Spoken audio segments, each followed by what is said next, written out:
Hi, Pechis here, and in today's video I'll review the Type 68 heavy tank from the recently added Japanese heavy tank branch. So, let's get started. We can observe some significant changes in the gun of Type 68, and by that I mean that the gun starts to resemble of what we can encounter in Tier 10 tanks. Uptick in alpha damage is likely the most noticeable, making it 400 hit points. Such figures should be just enough for Tier 9 and 10. Reload time and DPM are surprisingly okay, and for such alpha damage, 10.4 seconds of waiting for a load is a fair number. Gun rammer equipment can improve it even more at 9.7 seconds, and adrenaline consumable can lower it to nearly 8.7 seconds, and combining them together gives us a reload time of 8 seconds. Type 68, similarly to other tanks in this tech tree, has a slightly lower penetration than most of the other heavy tanks of its tier, but 250mm of penetration on AP rounds has worked just fine for me, and I did not have any issues with penetration on this tank. But even if it wasn't already enough, Type 68 has amazing hit premium ammunition with 340mm of penetration, which makes it the best of its tier, and even better than Type 71, a tier higher. Calibrated shells equipment can help improve our penetration value by 13mm on AP rounds and by 34mm on hit rounds, making penetration value absolutely insane. When we combine all of the characteristics above, we get a very solid gun that will do well both in Tier 8 as well as Tier 10. Gun handling didn't change much when compared to the Chisei, and it should behave in the relatively the same way. Gun dispersion has stayed on the same exact level as in the previous tank, so there's no big difference here. The gun should hit most of its shots if only aimed in. Aim time was improved slightly, but the difference is so small that it most likely won't be even noticed. The stock value is 4.8 seconds, which can be enhanced by vertical stabilizer equipment to 4.5 seconds, and enhanced gun lane drive equipment to 4.4 seconds. And aim time should be about 4 seconds when we use them together.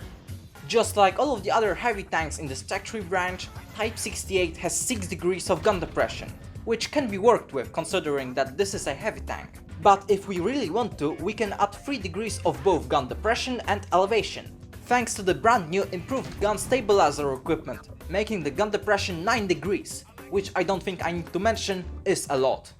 So at the end we have a reliable Tier 10 gun that is nothing truly outstanding, but it does its job well.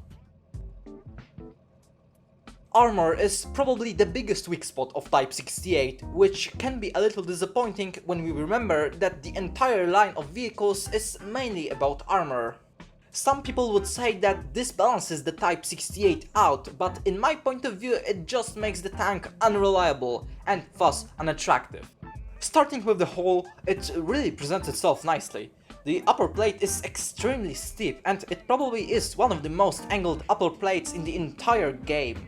It is however divided into the two parts, the upper one angled at 73 degrees and the lower one at 66 degrees. And although the armor value is exactly the same for both upper plates, the lower portion of the upper plate is slightly weaker because of that lower angle. Entire upper plate should not be penetrated on flat ground from the distance, which is a good sign, but because of the upper plate relies on the angling so much, the armor thickness value is not that high, which has some drawbacks. The problem becomes the situation when enemy face hugs us and upper plate is not angled as much as from the distance, making the upper plate a weak spot of itself. This situation is true for all tanks, but for Type 68 it is in particular because of such high angle and relatively thin armor, and although it is a rare occasion, it can make or break a victory. Lower plate is relatively strong for a lower plate at 100mm, but it is nowhere near as small or as well angled as it is for Type 71. And to add to all that, in between the lower and upper plate, there's a thin bar of armor that serves as a weak spot and basically an extension of lower plate. Side armor on Type 68 seems very decent, which allows it to side scrape pretty confidently. We also have those thin little angled armor bars at the very bottom of the hull, which can troll bounce some of the shells here and there. And now we finally get to talk about turret, and this armor profile really reminds me of Chisei with its strong hull and slightly weaker turret. which is unconventional because most of the times it's the exact opposite of that. Gun mantlet is impenetrable for sure, but the problem is with cheeks of the turret. Type 68 has the same exact armor value for all of them, while not every single part is angled in the same exact way, which obviously makes the least angled part the weakest. And that is how we have two enormous vertical weak spots near the gun mantlet, which is what really kills this tank for me. If we want to shoot an enemy, we need to expose our turret, which for most of the tier 9 vehicles is an easy penetration in the cheeks near the gun mantlet, and that's without even mentioning tier 10 vehicles and premium ammunition. To add insult to the injury, the tank has a common cupola weak spot, which I need to say is not that big, but at the end it doesn't really make a huge difference if turret cheeks are a bigger weak spot. And similarly to how it is on Type 71, this tank also has a turret ring weak spot, but considering how hard it is to hit and all of the other weak spots, I really wouldn't worry about that one. Mobility on Type 68 is good by itself, but it is nothing more than a heavy tank in that regard. Luckily, this tank has a brand new improved suspension equipment, which can highly exceed our mobility capabilities. This upgrade comes at the cost of additional gun depression, but for me this trade-off is undoubtedly worth it, considering all of the possibilities we open up for. Now we not only drive faster to arrive at the position quicker and flank more easily, but also turn faster, which for brawling it can be a blessing for people who know what they're doing.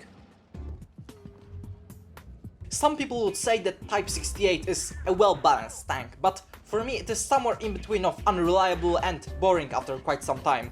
And to combat that issue I have prepared two solutions. First is to eliminate the turret cheek weak spot so that it couldn't be penetrated with regular ammunition in tier 9. This way Type 68 would fit in the tech tree better, but also we could finally play this tank more reliably without fear of getting penetrated every time. The second one is a bit more extreme, but I would really like to see Type 68 become the heavium tank of sorts. If the gun's DPM and accuracy were to be buffed just a little and maybe some of the armor scraped off the turret, I think it would really fit well in the form of a nimble and deadly tank that is however lacking in armor department. But for now it is what it is and I don't see wargaming changing it up anytime soon. So we need to work with what we got. Straight away I'm going to say that this tank is not a Type 71 in tier 9. Differences in the armor make those tanks basically uncomparable, and although we can work with Type 68's armor, it is nothing when compared with tier higher. While playing this tank, we really need to pick positions carefully, so that we won't get shot directly. And that's why I would suggest avoiding the very front line and try to act as a support vehicle. I must admit that the moment I saw Type 68 in the leaks, I was hyped up, and still up to this date, I love how this tank looks. Design team has made amazing job on this one, but the problem is that no matter how well the tank would be designed, it all comes down to statistics on whether or not we're going to enjoy playing it. And I really tried liking this tank, but getting penetrated so easily in a heavy tank from the tech tree focused on armor is in fact frustrating.